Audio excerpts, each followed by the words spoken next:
So this is one of the main things you want to do when if somebody will let you do this while you're trying to buy a car. Rarely people are going to actually let you do the compression check. You got to realize, guys, that have done this 1,000 times out there. I can't just make videos just about, complicated stuff all the time. It's, I'm going to make videos like this too, so pardon me, you could skip or you can move on to another video if you like. It's just a real basic video. You got to take the spark plugs off. It's good to do visuals. A lot of people that go into depth about a lot of things, they're misled by a lot of just, sometimes this be closed gap, you have a misfire and they go into ripping the head off or whatever. This is just a real simple compression test. It gives you an idea of the condition of the engine. And like I said, there was concerns for this engine for like the idle speed. It felt a little weird. After I drove it a couple hundred miles, it's starting to feel better.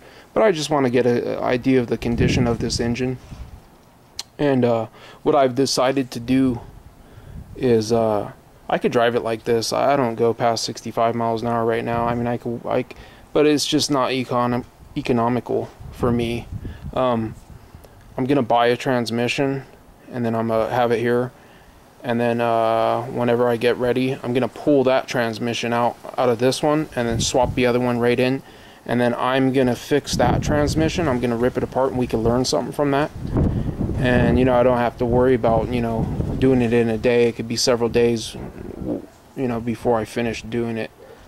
And then we could take a look at what was the problem. It's probably just the gear or the what are they called, the synchros or whatever. But the point is, I'll have the car running, but we'll also have time to take it apart. I just don't trust people sometimes, and I really just don't trust people to be working on my vehicle. That's why I started working on my vehicle to begin with. That's the plan with the transmission. Or I'm gonna get another one, I don't know, within a month or so probably. I'm gonna make a video taking out, hopefully. It's a little bit more of a pain in the ass after doing my research. Right now though, I just want to do compression. Test. Obviously, like this one, it has the coil over plugs. You want to disconnect them. Disconnect the plugs over there. Push down, pull it out. Somebody got some oil all over, probably just by... There was a cover over here. I took it off, and it probably just spread that way. Anyways, you could do a visual. The spark plug looks like it's in good condition still.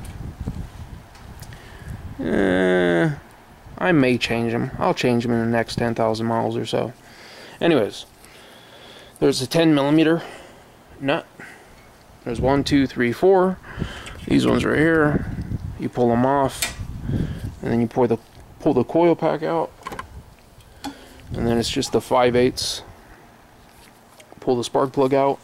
I pull out all 4 of them. All 4 are pulled out. It cranks over better when you got them all 4 of them pulled out like that. Let's put these up here. And then you can actually do it without removing all of them at the same time. You can get a compression gauge. I have them labeled like that so I can find them easier. You could get I just got this for like 60 bucks from Sears. You could get them from Harbor Freight. You could get them from pretty much any auto parts store. I like this one because it has pretty much everything you need in it. You can also use this kit to diagnose, like if you got a dropped cylinder, or a dropped valve seat or whatever. All you got to do is you got to take out the inside. You got to take out the inside right here. It's just the same thing you use to take out the stem of a tire. And then you put shop air here, and then you put it on like top dead center or compression or whatever, where the valves are supposed to be closed. And you'll hear where the leak is coming through. If it's leaking through one of the if it's leaking through, it actually has a little tool to do that right there. If it's leaking through the intake, you're gonna hear air coming out of the intake. You want to make sure you have, like this one's fatter right here. You want to make sure you have the O-ring, and get one of the spark plugs. Make sure the threads are the same, and they are. And this one doesn't have the it doesn't have the stem in it. I guess I could show you that real quick.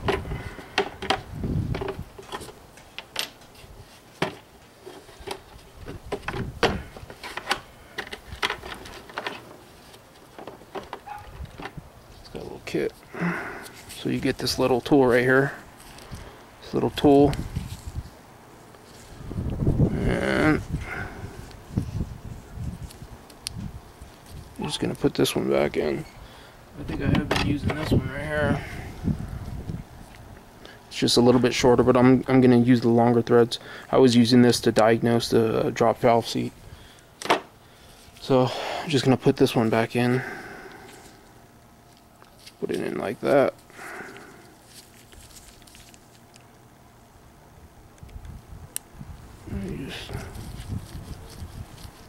You're going to make sure you put that back in there, because I was doing some diagnosis and I thought the guy had loss of compression, but I just had forgot to put this back in there, so it gave me like false readings.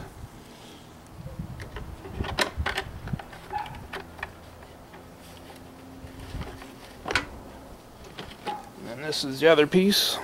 It comes with it. It has these pieces that come with adapters for smaller, working on smaller engines. This one right here fits into here, and then this one fits in here, and you can adapt it to fit to other things. Also, it adapts to fit to bigger things. So this kit's pretty much thorough. For 60 bucks, you get in everything. You could check pretty much every vehicle, almost every vehicle in the world. Let me see what this one's for.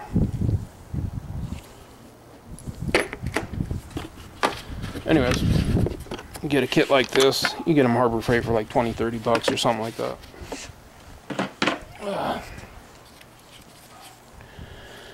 This goes into the spark plug hole. This pops in here, holds it. Want to make sure the threads are clean. We're going to do a dry test. And dry test means I haven't put any oil or shot any squirts of oil or anything into there.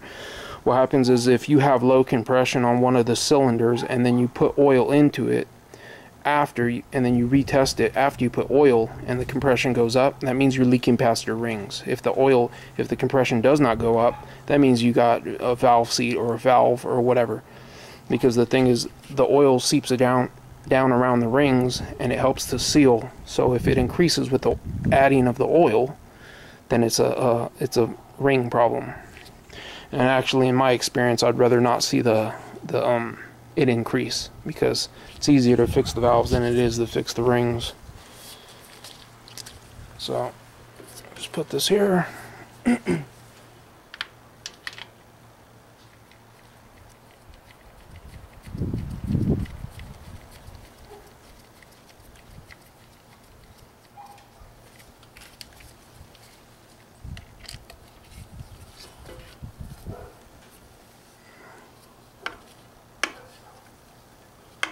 We want to see about 150. We want to get to about 150 or so. That'll be good. Sorry, it's upside down, but so let me crank it. 150 is like right here. Let me crank it. See what we got on your vehicle. Different vehicles are different. You might not have coilover plugs. You know, every vehicle's different. Nowadays, most vehicles have coil plugs. I'm not going to have any spark. You want to disable your spark, preferably your spark and your ignition. I mean, your ignition and your fuel. But in this vehicle, it'll shoot like maybe once or twice, and then it recognizes that it's not starting, so it's going to stop shooting fuel. So I'm not going to disconnect the fuel injectors right now. Just the coils are disconnected. The vehicle's not going to start, obviously.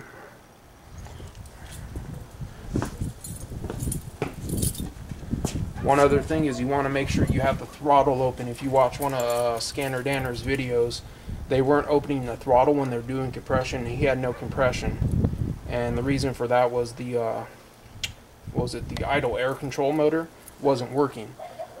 Put your foot down on the pedal to open the throttle.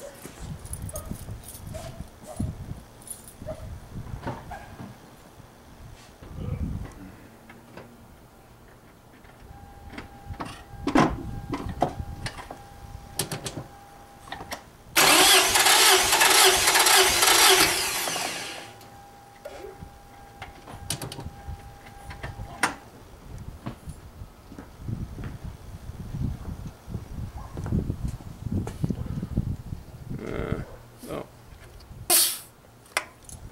130. So let's move on to the next one.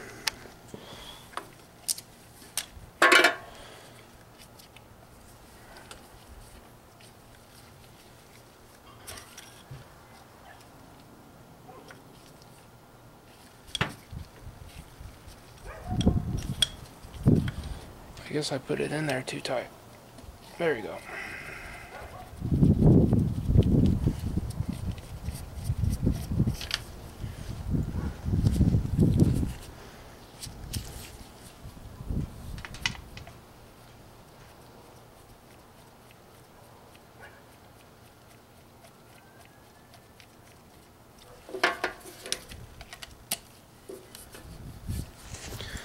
I like to show real life and not zoom it up too quick, because it actually shows you how long it does take. It doesn't take that long, but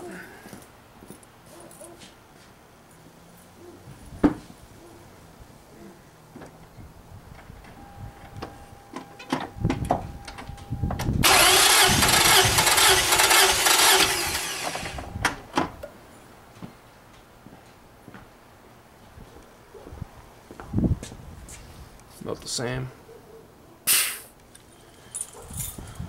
It's good when they're all about the same. They're hitting about 120, that's fine.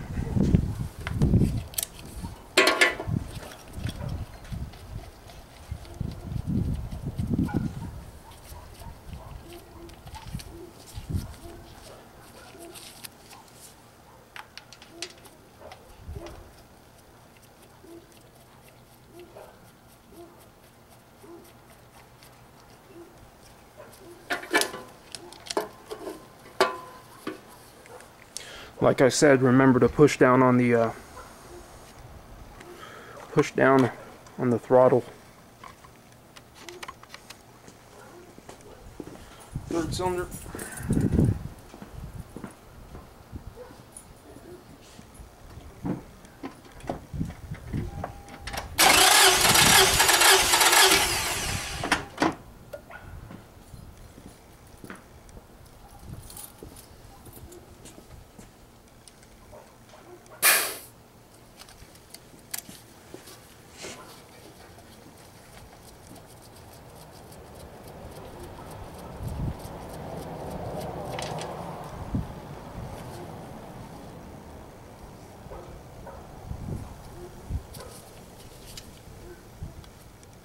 Also, when you're doing just simple tests like this, you get to see like if you have oil inside of the cylinder right here, which would indicate a leaking valve cover gasket. Just doing stuff like this, even for the very professional person who does this stuff every day, you just can't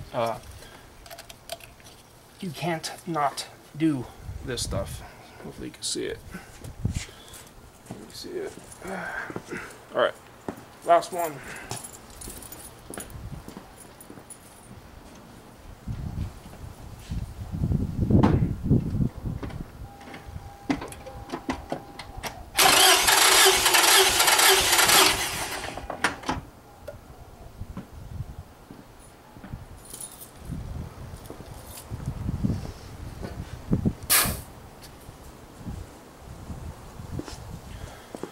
There you go. It looks like the engine is in pretty good condition, and as I thought, you know, some things like throttle plates need to be cleaned. I'll probably run some sea foam through it. There's something that I do with I actually run water into the intake, not a hose. Don't run a hose or anything like that, but it just helps to build up carbon. I run it at like 2,000 RPM, 3,000 RPM, and I squirt water in there. And I know some of you have seen that before. It just helps to break up deposits. Another thing that I do, and a lot of you guys out there are going to say, what the hell you do that for? I like when I haven't used the engine, I don't know how well it's been taken care of, I run some ATF. Let me see the kind that I have here. I don't think I have any right now. I'll put like maybe like the same amount you would put of Lucas ATF, and I heard that years, probably 15 years ago, when I was working for a certain company. I heard it from several different people, and basically I did it, and then I checked like spark plugs. I checked the inside of the cylinder afterwards, and well, actually I did it for 3 years. I ran one vehicle for 3 years doing that off and on. I mean, like, I was doing it probably every week. I was putting a little bit of ATF. I'm not telling you to do that. I'm not suggesting you do that. I'm just saying the things that I've done, and we're talking about a small amount of ATF, just regular automatic transmission fluid in the gas tank. I put like maybe I don't know, 2 ounces per, to fill up the tank. I'll put like 2 ounces, and really all it really is, it's a, it's a derivative from the same thing that the gas is made out of. And if you don't know, the higher priced gas, the 91s, they're harder to burn, they have more oil, and they do more lubrication. So all I'm really doing is adding back that. I'm not suggesting you do that, but I did drive a vehicle for 3 years like that, and it continued to have good compression that whole time. So just something for you guys to consider. Like I said though, I'm going to be it won't be in the next couple of days or anything. It's going to be, sometime in the near future. I'm going to get a transmission. I'm going to order it. I came to that decision because I'm going to have to remove that. I'm going to have to take it to somebody. I don't even know these people. They're not related to me. I've never done business with them in the past. I don't know if I could trust them. I take them my transmission, they rip it apart, and they say, you know what, you can't rebuild it. And I say, well, you know what? And then they're going to want to charge me money, and they're going to say, I can't rebuild it, and it's, you know what I mean? And then they turn around and say $600-700 to get a new one, and I'm like, you know what? And then now I'm asked out because I don't have my old transmission. I can't mess around with it myself. I'm just going to get a used one. I'm just going to get a used one for $200-300 bucks. I'll have it right handy. I don't have to wait for them. Give me the runaround. People give me the runaround. It's just, I hate dealing with that crap. They've given me the runaround so many times in so many different circumstances. I don't like to deal with. If I could do it myself, I'll do it myself, or I'll deal with somebody I personally know. Anyways, that was a quick, easy way to do the compression. You want to make sure in your vehicle, you want to, like, let's say you have a V8 and you want to do compression on one of your cylinders. Make sure you disable the ignition, because your vehicle will start on the rest of the 7 cylinders, or it'll even start on the rest of the 5 cylinders. If you're doing it, it'll actually even start on the 3 cylinders if I wasn't to take out all of the spark plugs. If I just took out one and I just try to test one. So you want to make sure you disable, preferably take out all the spark plugs. I know that's inconvenient in some circumstances, but you want to make sure that you disable the car from starting. Another thing is, and you could go watch the video on Scanner Dan, or where he did a video of this intake air temperature, or I mean not intake air temperature, idle air control motor was bad, and they're cranking the engine doing compression. It had no compression. There was nothing wrong with the engine. There was only idle air control motor. The idle air control motor is supposed to let a little bit of air in at idle. Well, they weren't putting their foot down on the throttle, and if there's no air sucking into the engine, then there's no air that can be compressed. In other words, it was sucking down a vacuum, and then therefore it was not compressing. In other words, all I'm saying is, even on these newer vehicles that have all these electronic controls and everything, you want to put your foot down on the throttle when you do this test. If you don't get good results, you might want to write it down on a piece of paper. Maybe you have 80 and then a 120, 120, 120. You want to mark down cylinder number 1 towards the front of the engine, which is where the crank pulley is. Number 1 has 80. Then you want to add a little small amount of oil. You want to do it again. If the compression goes up, then you know it has to do with the rings. which is lower end. If the compression does not go up, then chances are it's on the top end. And in my in my view, that's better, because the top end, you don't have to replace the bottom end. It's easier. You could just, you know, fix the valves or change the head or whatever have you. Anyways, Toyota's looking good so far. I got a broken mount right here. It's broken. We've got to replace that. Transmission right now, I'm checking. When I get a vehicle, I check the brakes, because I mean, if your engine blows up, you know, chances are you're not going to die. But if your brakes fail or they're broken or whatever, you're going to crash into something. Check the battery, clean the battery terminals, blow out the air filter, make sure it has oil, check the oil, check the suspension, make sure the tires.